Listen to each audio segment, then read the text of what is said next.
I want you to listen while you watch, but put your eyes on the ship because that's where the lesson is.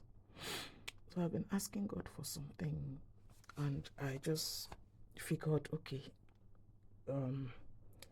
I've gotten to the point where I'm like, okay, I don't think you want to do it, or maybe it's something that you cannot even do.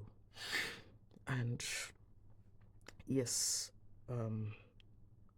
I just got to that point anyway.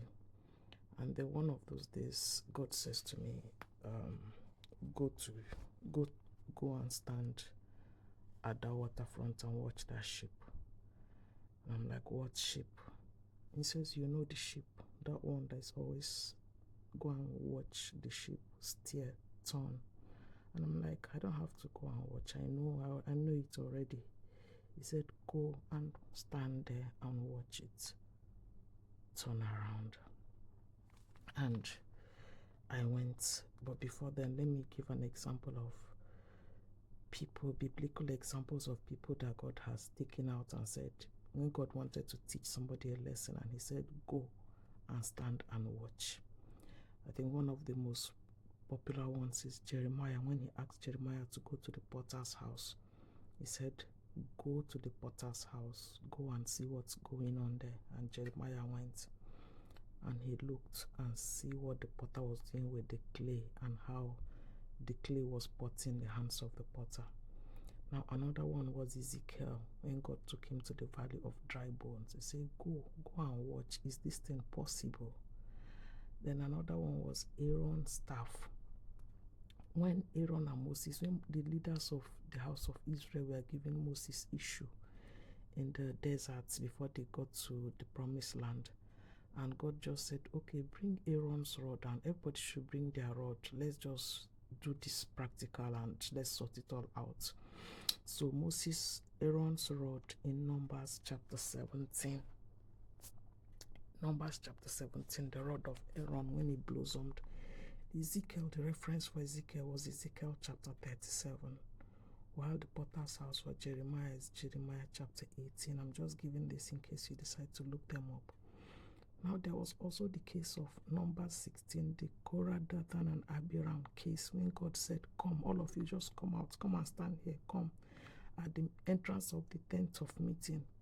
So there has been cases of people that God take them particularly to a particular place and said, I want to show you this thing. Or like Hosea, when he said, Hosea, go and redeem your wife. You already told Hosea to marry a prostitute. He married a prostitute and the woman still ran away. And God is saying, go. So Hosea went, and his wife had become a slave, had been sold out, and he had to buy her back again. So I already know that there are those examples of people that God has said, go, just to show them something that they know or something that He wanted to buttress. And so I went to Gone Wharf. I went to watch the ship turn, because I still recall the first day I saw it turn, it was like a surprise for me, like the hulk of this ship, the way it turned. So I went, and the lesson there for me was, this ship, as big as it is small something. You're probably sitting down inside the ship like a passenger, and the ship is veering off, going. You notice that it's going to where it's not meant to go, and you're wondering, why is it going that way? How do we turn it back again? Or the problem is too big, the issue is too big, it's too late. Just like Lazarus, you're saying, oh, it's too late. If you had come when my brother was ill. But God took me there because I had gotten to the stage where I was beginning to tell Him, I don't think you want to do this. I know you have the capacity. I know you have the track record. I know you have the competencies. Maybe you're just not willing to do it for me. Or maybe I had even gotten to the place where I was beginning to think that He just couldn't do it. And God said, this girl, I'm tired of your trouble. Just go to the beach and go and stand there and watch that ship steer. And so this morning I stood there that morning. I was waiting, actually waited for that ship to come because it was quite early.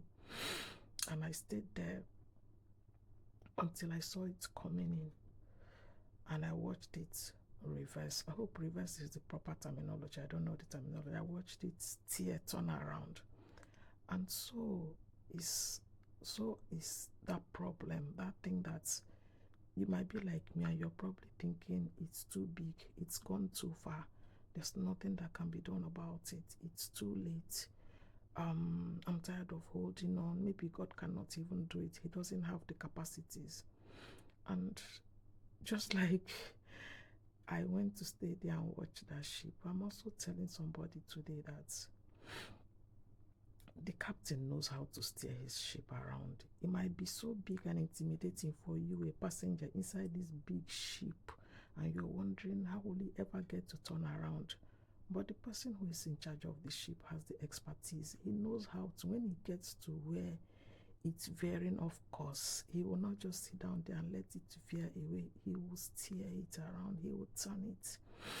And that's just what I want to share. You can enjoy the views. This was taken on a day that I had, on the day of the deployment of HMS Prince of Wales. This was the day I went to watch this thing, but I just decided to share it. Have a great day, whichever day you decide to watch this thing. For me right now, it's a Saturday. Enjoy your day, and remember, your captain got you. He knows how to steer his ship, so you stop fretting and worrying. Bye.